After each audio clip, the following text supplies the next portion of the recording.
Hey guys, what's up? How ya doing? I'm here to talk to you guys about JoJo's Bizarre Adventure Stone Ocean on Part 6, or should I say JoJo's Bizarre Adventure Part 6 Stone Ocean, which is on episodes 9 and 10. Anyways, these two episodes right here was actually pretty cool. There's only two more left for me to finish and talk about, and that will suck because I'm really starting to enjoy Stone Ocean so far, you know? I mean, like, getting the hang of it here and there. So, let's just start off with, episode 9 of JoJo's Bizarre Adventure Part 6, you know? Stone Ocean, yeah.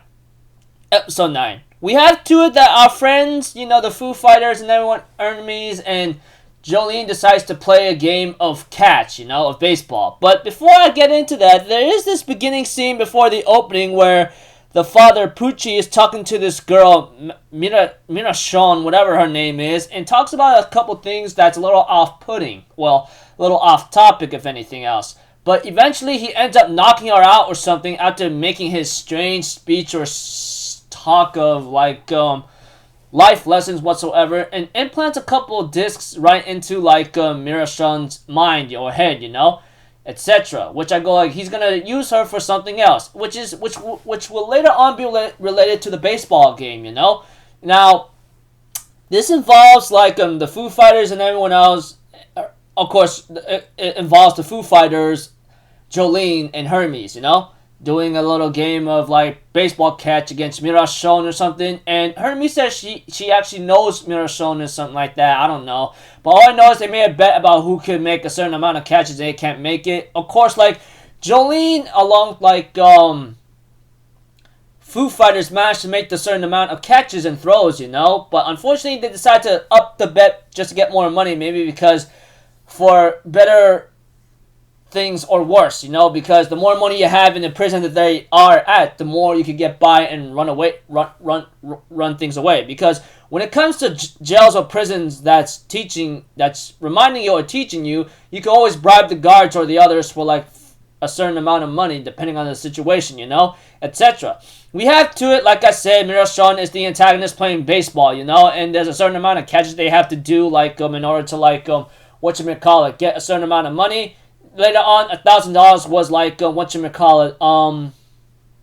was a top-notch catch, and it comes to Hermes and the Foo Fighters playing catch, you know. Unfortunately, there were some crazy stuff happening because Mirashon was playing dirty, you know, when it comes to the rules here and there, interruptions, with the guard where she's able to bribe him to do something to interrupt the catches whatsoever. And we get to know Mirashon's stand ability called the Debt Collector. It collects debt, and it looks like to me it's untouchable, you know, because all it does is collect debt, a certain amount of money, you know.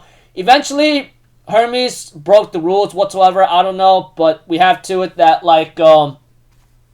that Hermes loses a liver, which is really pretty dang explicit right there. Nice job with that, Netflix, on censorship, you know. But we have to it that the episode continues on, and Jolene says, let's go for 1,000 catches to increase the bet, you know. And we have to it, the bet continues on and on and on, you know. And then we have to it, Mirashon's trying to run away because she stands no chance against them, you know. In terms of combat ability, she sucks at it very badly here and there.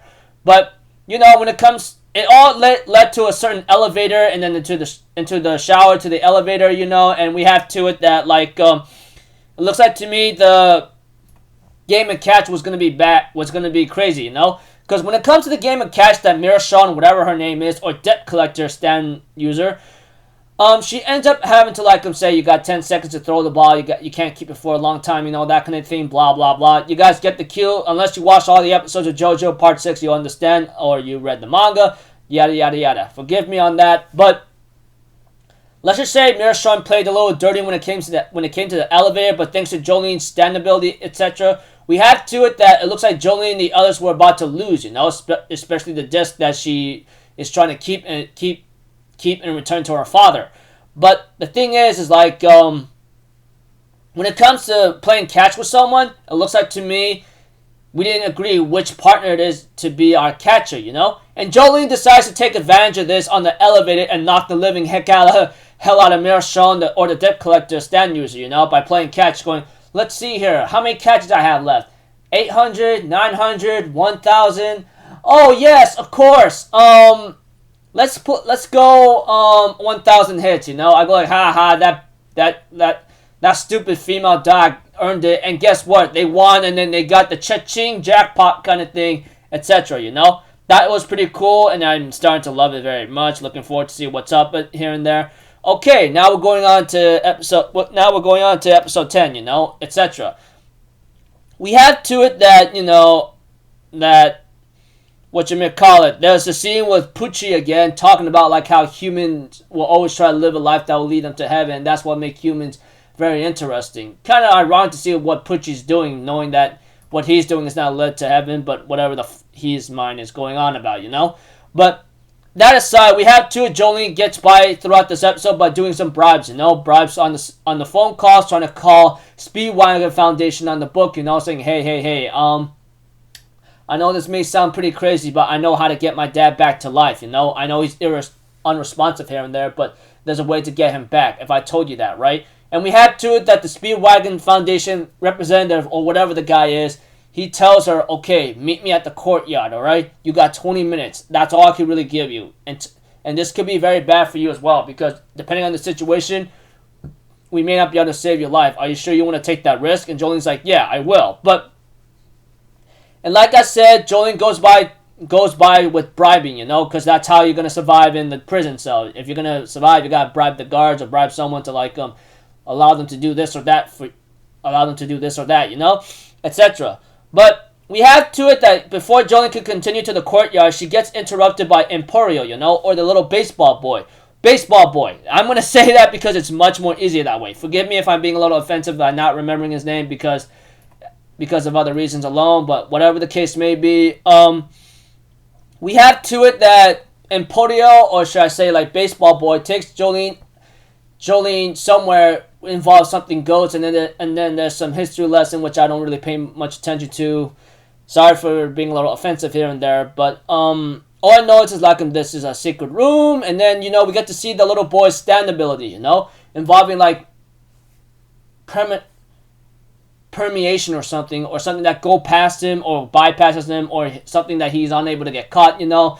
If you guys watch the episodes about how the little baseball boy does his abilities here and there, you'll understand where I'm coming from. That aside,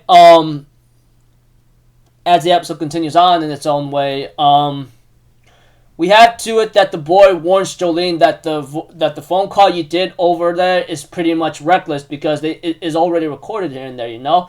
That's not something that's not something after what you did, they're not going to let you off the hook that easy, especially when Pale Snake is after you.